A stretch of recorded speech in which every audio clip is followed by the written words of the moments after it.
Hi, I'm KB with The Beat. How are you? Good, good. How you doing? Welcome. I am doing well. Okay, so I will dive right in. You are no stranger to high action projects. And as a fellow Houstonian and Texan myself, I loved the OG Walker, Texas Ranger. So what did kind of working on that series, how did that inform your choices as a director on this project? What did you learn? So, working on those movies in the 90s, there's no visual effects. Like, you had to figure out how to do things in camera. And that was one of the big mantras on Day Shift. If we can't do it in camera, we have to figure out how to do it all in camera. And we use visual effects as an augment. You know, the movie, that TV series, and I was very fortunate to work on that, was the breeding ground for becoming a great stuntman, but it's also where I got my DGA card. I became a second unit director on that show. It was Chuck and Aaron and Eric Norris that all said, hey, we're going to give you a shot at this. So them believing in me back then when nobody else did, not even me, helped me get up and running. And that's where it all came from. Oh, I love it. I love it. Okay, so you teed this up so perfectly for me. You know, just having the background as a stuntman and a martial artist, how did that inform the action choices and sequences that you made in Day Shift? Because I thought they were so spectacular, especially that first scene out of the gate with Jamie and the grandma. Thank you, thank you. Yeah, for me, it's because I work with a team of people all the time. We go all over the world and do these movies year round.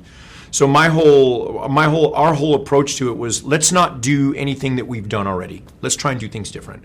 Because in our mantra was never to say, well, let's just do the old. I said, if we say that, we've died a small death. So using reverse photography to weaponize and reactionize the contortionists was an interesting R&D process, because you see the people getting smashed and they get folded in half. You can't really do that to a human. You would have broke them.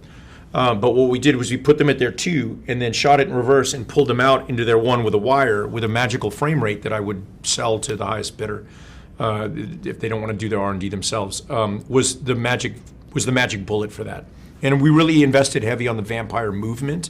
We shot the movie in 42 days with no second unit and during a pandemic. So we didn't have enough time to do big makeups. You know, they did a great job on the makeups, but like technically we would spend a lot more time doing that. I just didn't have the time to do it. So I relied more on the movement and the choreography to get me through it. Ooh, I love it. Well, it looks fantastic. Thank you. So my last question is, if we were really truly under a vampire attack in this day and age, which actor from this film would you have to have on your team?